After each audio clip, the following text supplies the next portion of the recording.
Hi, I'm Paul Battaglia, and this is Section 2.6.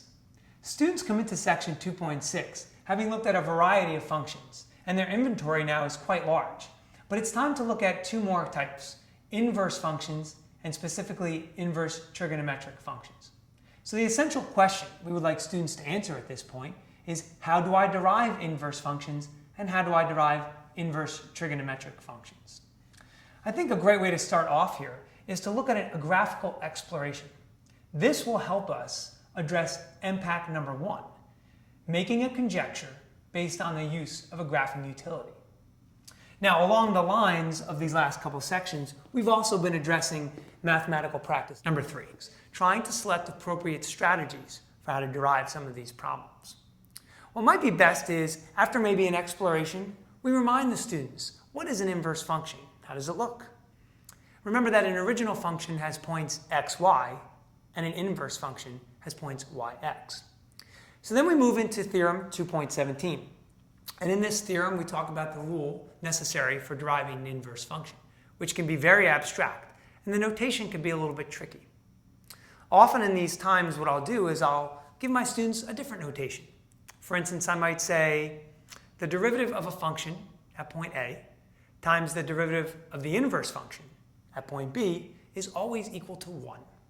And that really goes hand in hand with what they see in Theorem 2.17. But it does create a common mistake sometimes, so I have to be careful. And that mistake is for students who start to conjure up images of an algebraic rule that seems eerily familiar, but not the same. And that is that the slopes of two lines that are perpendicular are negative reciprocals. So caution your students, not the same thing.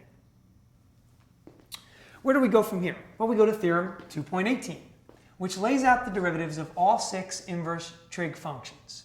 What's important to note here is on the AP exam, the two most widely used and the ones that students should focus on are arcsine and arctangent. The next thing students need to be able to do is put all of these functions into a big box. So there's a couple things we can do for closure. Perhaps we can suggest that they try and write as many rules as they can remember. Maybe just make it a little bit fun, make it timed, make it a contest. And along those same lines, there's a game I like to play with my students after I've covered many of these rules of differentiation. It's called Duringo. Here's how it works. It's very similar to the game Bingo. All my students would get a board. Maybe it's 5 by 5, 25 squares in all.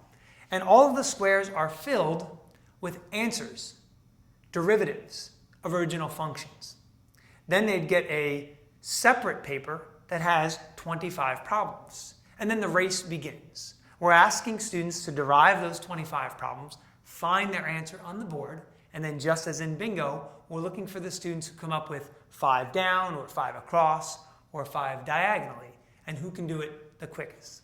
Now, naturally, some students are going to lag behind a little bit, and this is not for anything more than for them to have a little bit of fun and for me to assess which students know the product rule, the quotient rule, the chain rule, all of these inventories of functions we've been talking about. Who can derive what? What's giving students problems? Those are things that I can assess even though they're having fun playing this game. And the rule is that you don't win unless at the end of your session you get your 5 boxes. You must yell Duringo. Corner, yes, but the students have a good time with it. Let's talk finally about how we would handle some of this stuff on the AP exam.